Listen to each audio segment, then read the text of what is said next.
Good morning. I hope कि आप सभी स्वस्थ होंगे, मस्त होंगे। हम लोग पढ़ रहे हैं क्लास 8 की एनसीईआरटी मैथ और चैप्टर है हमारा थर्ड है हमारा चतुर्भुजों को समझना, अंडरस्टैंडिंग द क्वाड्रिलेटरल्स, जिसमें हमारा एक लेक्चर हो गया है जिसमें हमारा टॉपिक था पॉलीगन को हमने बहुत अच्छे से पढ़ा था और आज हम उससे आगे की बात करते हैं और आगे हमारा दिया गया है प्रश्नावली 3.1।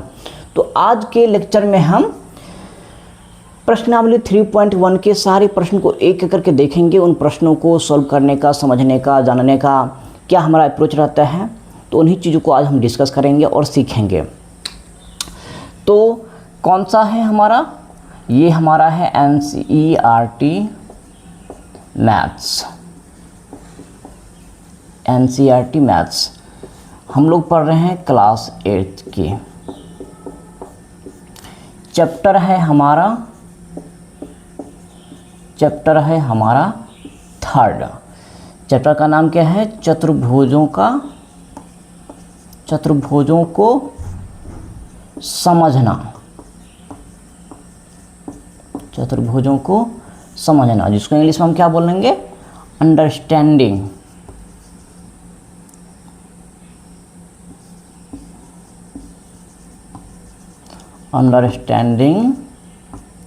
The quadrilateral.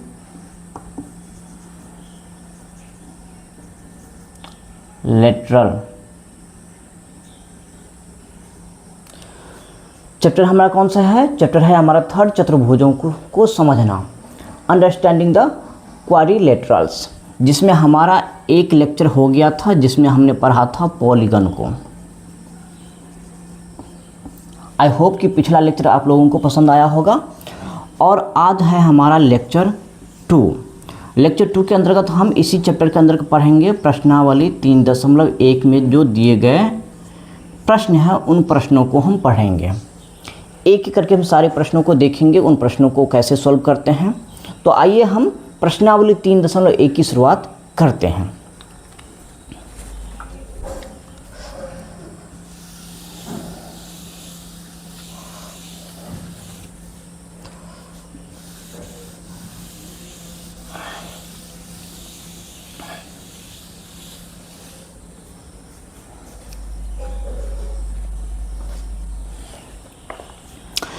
आप सभी के पास क्लास 8 की एनसीईआरटी मैथ की बुक होगा। आप लोग अपने अपने बुक में देख सकते हैं कि इसमें जो पहला प्रश्न जो दिया गया है प्रश्नावली 3.1 में, यह कह रहा है कि यहाँ पर कुछ आकृति दी गई है, यानी कि नीचे 1 से लेकर 7 तक कुछ अलग अलग प्रकार की आकृति बनाई हुई है और नीचे उन आकृतियों के नाम दिए गए हैं। अब हमें बताना है कि कौन से नाम किस आकृति के हो सकते हैं, जिसमें कि हमारा पहला नाम दिया हुआ है। क्या है नाम? हम देख लेते हैं। ये हमारा क्या है? ये है हमारा प्रश्नावली 3.1। क्वेश्चन नंबर है हमारा 1, जिसमें कह रहा है कि प्रत्येक का वर्गीकरण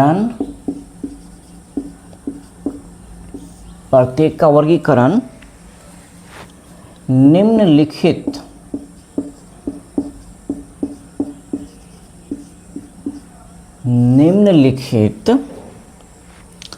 आधार पर कीजिए।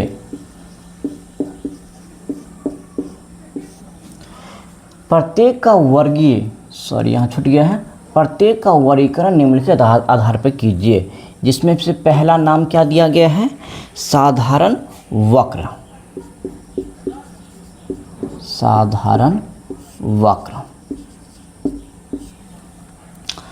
दूसरा नाम क्या है? बी में साधारण बंद वक्र। सी में क्या नाम दिया गया है? बहुभुज। आप लोग अपने अपने बुक में देख पा रहे होंगे। और डी में क्या दिया गया है? डी में दिया गया है उत्तल बहुभुज। उत्तल बहुभुज, और ई में क्या है, ई में दिया गया है अवतल बहुभुज।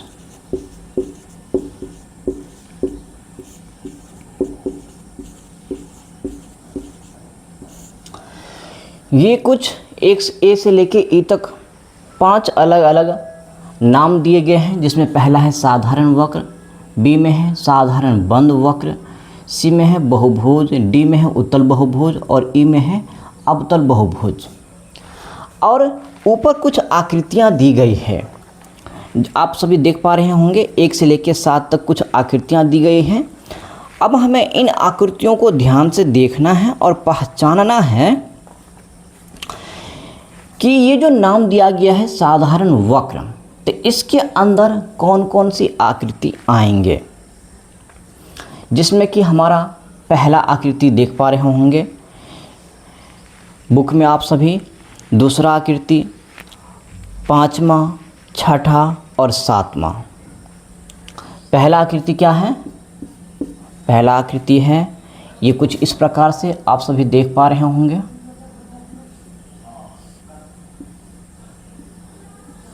कुछ इस प्रकार से है। दूसरा आकृति कुछ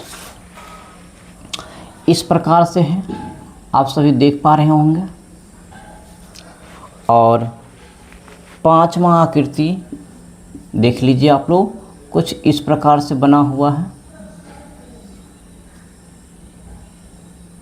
कुछ इस प्रकार से बना हुआ है। और 6ठा आकृति कुछ इस प्रकार से है, आप लोग देख पा रहे होंगे। और 7वां, चलिए मैं नीचे बना देता हूँ, 7वां आकृति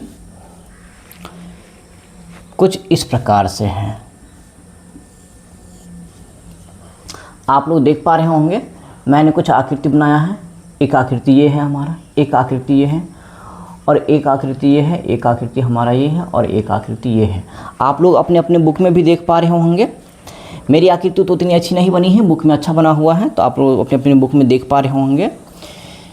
तो ये जो हमारा पहला आकृति है और ये जो हमारा दूसरा आकृति है, ये जो हमारा 5वां आकृति है और ये जो हमारा 6ठा आकृति है और ये जो हमारा 7वां आकृति है, ये सारे के सारे आकृति जो है हम देख पा रहे हैं कि क्या है, साधारण वक्र।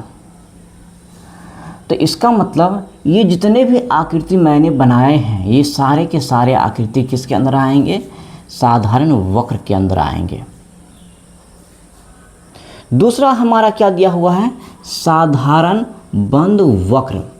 अब एक चीज़ गौर कीजिएगा, जो सब आकृतियाँ साधारण वक्र के अंतर्गत आता है, जैसे कि मैंने बोर्ड पे बना रखा है, पहला, दूसरा, 5वां, 6ठा और 7वां, ये सारे के सारे आकृति जो है साधारण बंद वक्र के अंदर भी आएगा।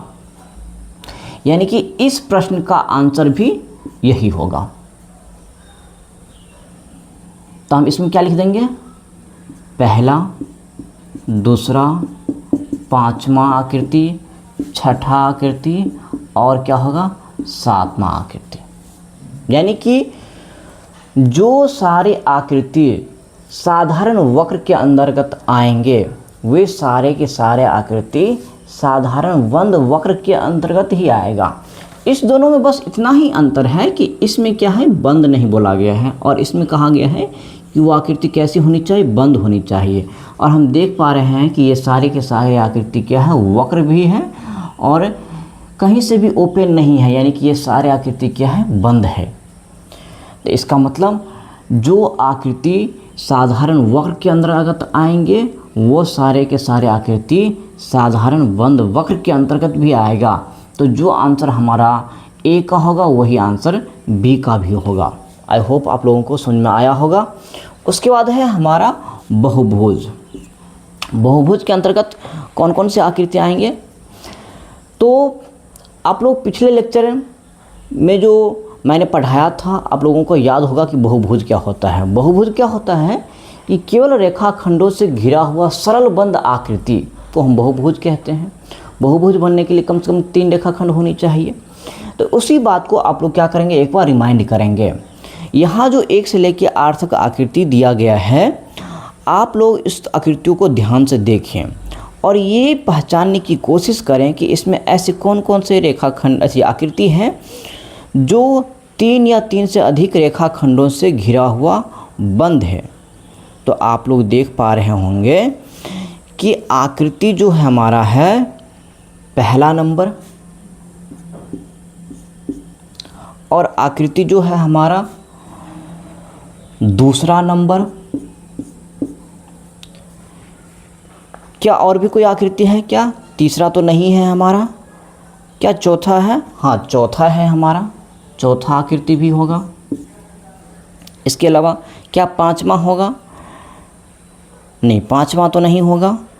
छठा होगा? नहीं। सातवां? नहीं। आठवां होगा? नहीं होगा। तो हम क्या देख रहे हैं कि आकृति जो हमारा पहला आकृति दिया गया है बुक में, जो दूसरा आकृति दिया गया है और ये जो तीसरा आकृति दिया गया है, ये आकृति, ये तीनों आकृति मैं आप लोगों को बना के भी दिखा देता हूँ। चलिए, पहला आकृति क्या है हमारा? पहला आकृति है कुछ इस प्रकार से, आप लोग देख रहे होंगे अपने अपनी बुक में। इसके अलावा दूसरा आकृति हमारा कैसा है? कुछ इस प्रकार से है। और चौथा आकृति है हमारा कुछ इस प्रकार से। हम देख पा रहे हैं कि ये जो तीनों के तीनों आकृति मैंने बनाया है, तो ये भी क्या है? केवल रेखाखंडों से घिरा हुआ बंद है। ये भी क्या हुआ? बहुभुज। ये भी क्या है? रेखाखंडों से घिरा हुआ सरल बंद आकृति है। ये भी क्या हुआ? बहुभुज। ये भी जो हमारा आकृति है, ये भी क्या है? रेखाखंडों से घिरा हुआ बंद है। तो ये भी हमारा क्या हो गया? बहुभुज। तो यानी कि बहुभुज के अंतर्गत हमारा कौन कौन आएगा? पहला आकृति, दूसरा आकृति और चौथा आकृति। तो इस सवाल का आंसर क्या हो जाएगा? 1, 2 और 4। आई होप आप लोगों को समझ में आया होगा। अब इसको हम एक बार क्लीन कर लेते हैं, अगर इतनी बातें आप लोगों को समझ में आ गया है।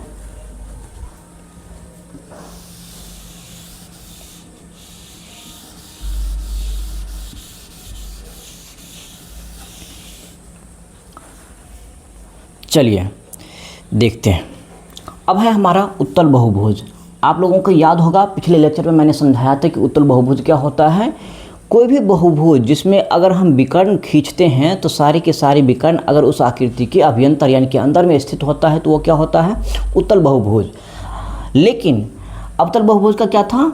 अगर कोई भी विकर्ण उस आकृति के बाहर बन रहा हो तो वो क्या हो जाएगा? अवतल बहुभुज। इसका दूसरे तरीके से हम ये कह सकते हैं कि किसी भी बहुभुज में किसी दो पॉइंट को मिलाने पर जो विकर्ण बनता है, अगर वो विकर्ण सारे के सारे उस आकृति के अंदर स्थित होगा तो वो क्या होगा? उत्तल बहुभुज। और अगर सारे विकर्णों में से कोई भी विकर्ण उस आकृति के बाहर बन रहा हो तो वो क्या हो जाएगा? अवतल बहुभुज। ये हमने पिछले लेक्चर में पढ़ा था। अभी हमने देखा था कि जो आकृति हमारा पहला है, ये वाला, ये क्या है? हमारा बहुभुज है। आकृति दूसरा हमारा ये था, ये भी क्या है? हमारा बहुभुज। और आकृति चौथा हमारा क्या है? कुछ इस प्रकार से। तो ये भी क्या है? हमारा बहुभुज।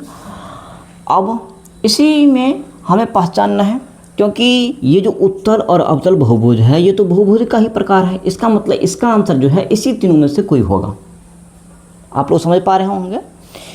ये उत्तल बहुभुज और अवतल बहुभुज जो है बहुभुज के ही प्रकार हैं। इसका मतलब बहुभुज का जो आंसर आया है पहला आकृति, दूसरा और चौथा आकृति, इसी तीनों में से कोई जो है इस दोनों का आंसर होने वाला है। तो उत्तल बहुभुज में हम जानते हैं कि विकर्ण क्या होना चाहिए? उस आकृति के अंदर स्थित होना चाहिए। तो हम देख पा रहे हैं कि अगर इस आकृति में हम विकर्ण बनाएंगे तो देखिए एक विकर्ण तो ये हमारा बनेगा, एक विकर्ण हमारा ये बनेगा, और एक विकर्ण हम देख पा रहे हैं कि इस आकृति के बाहर बना रहा है। तो ये हमारा किस में आ जाएगा? अवतल बहुभुज में। यानी कि ये पहला किस में आएगा? पहला आकृति जो इस प्रकार से है ये क्या होगा? ये होगा अवतल बहुभुज।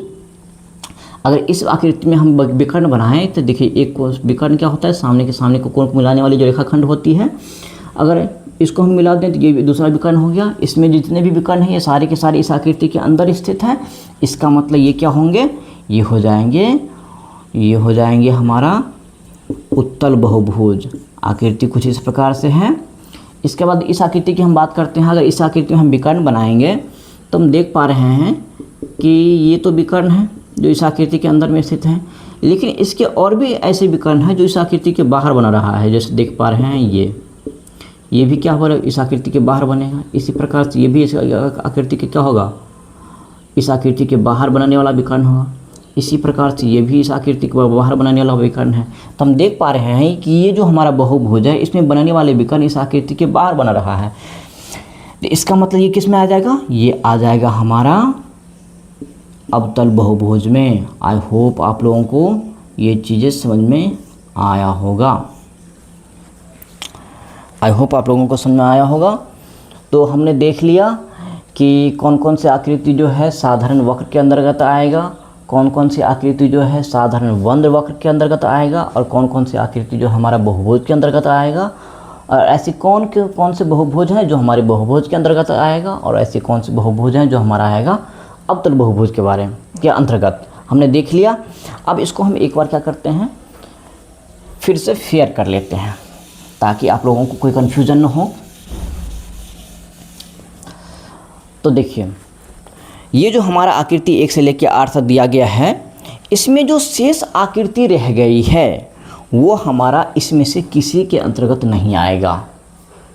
आप लोग सोच पा रहे होंगे कि मैंने कुछ आकृति क्यों छोड़ दिया। मैंने कुछ आकृति इसमें से इसलिए छोड़ दिया कि इनमें से कुछ आकृति ऐसे हैं जो इसमें से किसी के अंतर्गत नहीं आएगा। न तो वो साधारण वक्र कहलाएगा, न वो साधारण वक्र वक्र होगा, न वो बहुभुज है, न उत्तल बहुभुज है, और ना अवतल बहुभुज है। सीधी सी बात, अगर वो बहुभुज नहीं है तो इसका मतलब उत्तल बहुभुज और अवतल बहुभुज भी नहीं होगा। कॉमन सेंस की बात है। तो हमने क्या देखा था कि आकृति 1 से लेकर 8 तक में जो है हमारा पहला आकृति, इसके अलावा हमारा दूसरा आकृति, इसके अलावा हमारा था 5वां आकृति, और कौन सा था हमारा 6ठा आकृति, और कौन सा था हमारा 7वां आकृति। ये सारी के सारी आकृति किस में आएंगे, साधारण वक्र के अंतर्गत। इसके अलावा हमने ये भी देखा था कि जो आकृति साधारण वक्र के अंतर्गत आएगा वही साधारण वंद वक्र के अंतर्गत भी आएगा। तो इसका भी आंसर वही होने वाला है, पहला दूसरा आकृति, 5वां आकृति, 6ठा आकृति और 7वां आकृति। बहुभुज में हमने क्या देखा था कि हमारा पहला, दूसरा और चौथा आकृति, हमारा जो पहला आकृति, दूसरा आकृति और चौथा आकृति था ये किसके अंतर्गत आएगा, बहुभुज के अंतर्गत। और फिर इस तीनों में हमने देखा था कि दूसरा आकृति जो है हमारा आता है उत्तल बहुभुज के अंतर्गत, और हमारा पहला और चौथा आकृति किस में आएगा, अवतल बहुभुज के अंतर्गत। तो आई होप कि ये पहला प्रश्न आप लोगों को आसानी से समझ में आया होगा। तो हम चलते हैं अगले प्रश्न की ओर। और अगला प्रश्न क्या है, आप लोग अपने बुक में देखिए एक बार। अगला प्रश्न देखिए अपने अपने बुक में आप लोग। आई होप कि आप लोग दूसरा प्रश्न देख लिए होंगे। और दूसरा प्रश्न की ओर हम चलते हैं। दूसरा प्रश्न हमारा क्या है, समबहुभुज क्या है। एक समबहुभुज का नाम बताइए जिसमें पहला 3 भुजाएं हों, 4 भुजाएं हों और 6 भुजाएं हों। चलिए हम चलते हैं दूसरे प्रश्न की ओर। आई होप आप लोग नोट कर लिए होंगे ये।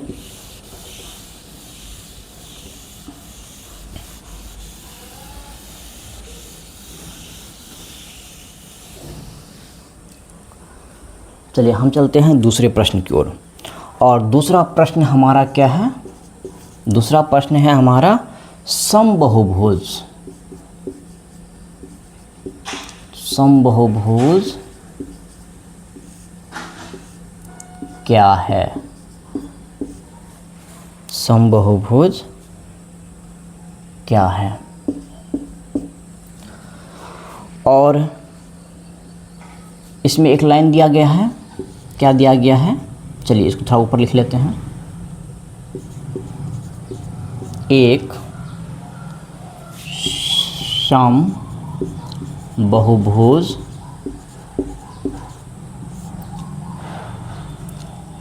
का नाम बताइए जिसमें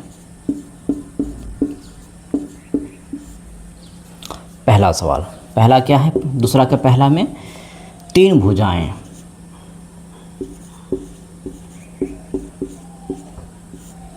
फिर दूसरा क्या है, दूसरा है चार भुजाएं।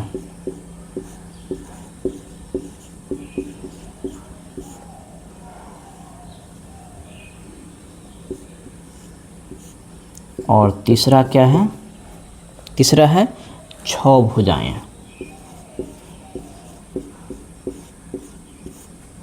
चलिए आप लोग देख पा रहे हैं, ये हमारा इस प्रश्नावली का दूसरा और अंतिम सवाल है। एक बार पढ़िए इस सवाल को आप लोग। सवाल क्या है कि समबहुभुज क्या है। तो इसका आंसर तो आप लोग जानते होंगे, क्योंकि पिछले लेक्चर में हमने पढ़ा है कि समबहुभुज क्या होता है। वैसा बहुभुज जिसमें किसी भी दो पॉइंट को मिलाने पर जो विकर्ण बनते हैं, अगर वो संपूर्ण विकर्ण उस आकृति के अंदर स्थित होता है तो वो क्या होता है, उत्तल। अगर वो बाहर स्थित होता है वो क्या होता है, अवतल। लेकिन एक दूसरा प्रकार भी हमने पढ़ा था, समबहुभुज और विषम बहुभुज, आप लोगों को याद होगा। समबहुभुज क्या था, वैसा बहुभुज जो समकोणिक, समभुज होने के साथ साथ समकोणिक भी होना चाहिए। आई होप कि समभुज और समकोणिक जो है इसका मतलब बताने की जरूरत नहीं है। चलिए एक बार मैं फिर से बता देता हूँ कि समभुज का मतलब होता है वैसी बहुभुज जिसकी सभी भुजाएं क्या होनी चाहिए, बराबर होनी चाहिए। अब समकोणिक का मतलब क्या होता है, जिसके सभी कोणों की माप समान होनी चाहिए, तो उसको हम क्या बोलते हैं, समबहुभुज। तो हम इसका डिफिनेशन लिखेंगे कि समबहुभुज क्या होता है, ऐसा बहुभुज,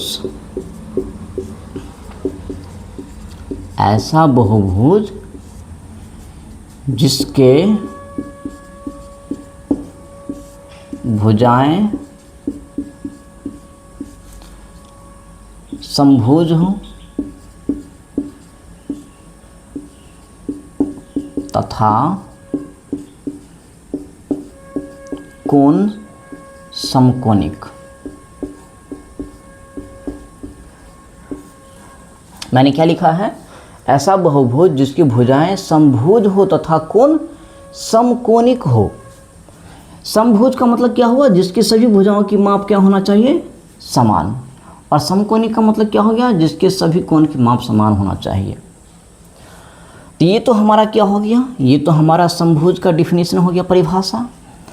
अब कह रहा है कि एक समबहुभुज का नाम बताइए, नाम बताना है इसमें, जिसमें क्या होना चाहिए, पहला तीन भुजाएं होना चाहिए, यानी कि ऐसा समबहुभुज का नाम बताइए जिसमें तीन भुजा होना चाहिए। तो ऐसा कौन सा समबहुभुज है, आप लोगों को याद होगा, एक त्रिभुज है जिसकी तीनों भुजाएं आपस में बराबर होती हैं और तीनों कोण भी आपस में बराबर होता है, 60 डिग्री 60 डिग्री, और तीन कोण भी, तीन भुजाएं भी आपस में बराबर होता है। तो तीनों भुजाएं बराबर है, इसका मतलब वो क्या हुआ, समभुज हुआ। और तीनों कोण बराबर है, इसका मतलब ये समकोणिक हुआ। और जो समभुज और समकोणिक दोनों होगा वही तो होगा समबहुभुज। और हम देख रहे हैं कि इसमें तीन भुजाएं हैं, तो इसका आंसर हमारा क्या हो गया, यही। इसका नाम क्या है, समबाहु त्रिभुज, समबाहु त्रिभुज। आई होप आप लोगों को समझ में आया होगा।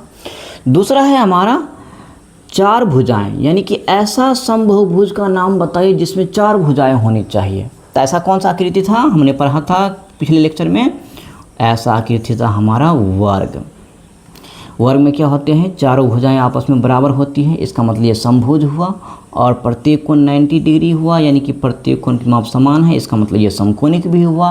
तो जो समभुज भी है और समकोणिक भी है वो समबहुभुज हुआ। और इसमें चार भुजाएं, इस ये क्या हो गया, यही इस सवाल का हमारा आंसर। ये क्या है, ये है एक वर्ग।